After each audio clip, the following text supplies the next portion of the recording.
Hi! Today I want to talk to you about artificial intelligence. Created, some say, to make up for natural stupidity. Just kidding. Or maybe not. Anyway, today I want to talk about ChatGPT. Millions of people use it, but almost no one uses it well. Most of people open it, type a question, and read whatever comes out. But if you learn to talk to it properly, it becomes a real thinking tool. In this video I will show you exactly how to do that. And I promise you will see it in a completely different way by the end. First, ChatGPT isn't a search engine like Google. It doesn't go out and look for answers. It creates them using everything it learned from reading billions of texts. That's why it makes no sense to treat it like a recipe finder for trifle. ChatGPT is a language model. It understands the meaning of words and combines them to generate new ideas. But everything depends on how well you explain what you actually want. And when you do, it's unbelievably versatile. It can write, translate, explain, simplify complex ideas, create plans and brainstorm concepts in seconds. It's like having a tireless mind sitting next to you and ready to work for you. But like any powerful tool, it only works if you know how to use it. And it's definitely not infallible. ChatGPT can make mistakes, and sometimes it just invents things. When it doesn't have solid information, it tries to give you the most plausible answer with absolute confidence, and that confidence can be misleading. The issue isn't the errors, it's our blind trust in them. So never accept an answer without checking it. It's a tool, not an oracle. For example, the other day I asked how much range an electric car has, and it answered, "It does 10 miles with 1 gallon." A gallon of what exactly?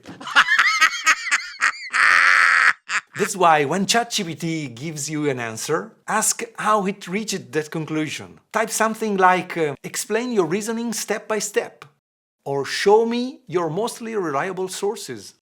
Better questions lead to better answers. Now, here is something very few people know. You can customize ChatGPT. You can tell it who you are, what you do, and how you want it to respond. You can ask it to be more technical, more empathic, more concise. The more context you give it, the better and more consistent the answers become. Another powerful feature is permanent memory. Normally, every conversation is isolated. You close the chat and everything disappears, and the next conversation starts from zero. But with permanent memory, ChatGPT can remember things you have told it before. Your interests, your projects, how you prefer it to work, and so on. It creates continuity. So each conversation builds on the previous one. It's like slowly training your personal assistant over time. Now let's get to the most important part, the prompt. The prompt is the instruction you give, the question, the context. You are essentially giving ChatGPT a role, a tone and a purpose. Here is a more human example. Imagine asking how a kid who's being bullied at school can deal with the situation. If I type, how can I deal with a bully at school? I might get something like, don't react with anger, bullies feed on your reaction. Good advice, sure. But if I want a deeper, more useful answer, I need to give more information. Who I want ChatGPT to be, who the answer is for, and what the goal is. So I could say, act as a psychologist specialized in youth development and school dynamics. Help me understand how a student can handle a classmate who teases and bullies him, avoiding conflict and encouraging a change in behavior. Explain step by step what to do, what mistakes to avoid, and use a language appropriate for a 12 years old.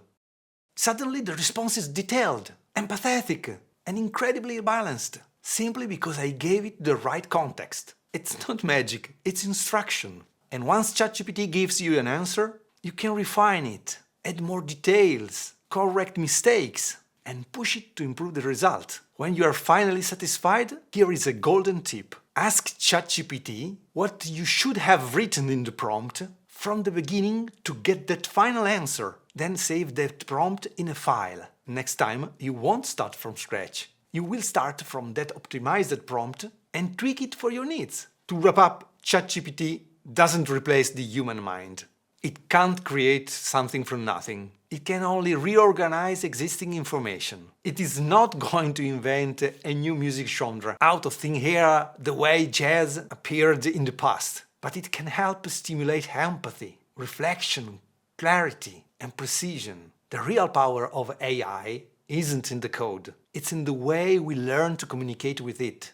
If you enjoyed this video, hit like and leave a comment if you want to learn more. Thanks for watching and have a nice day!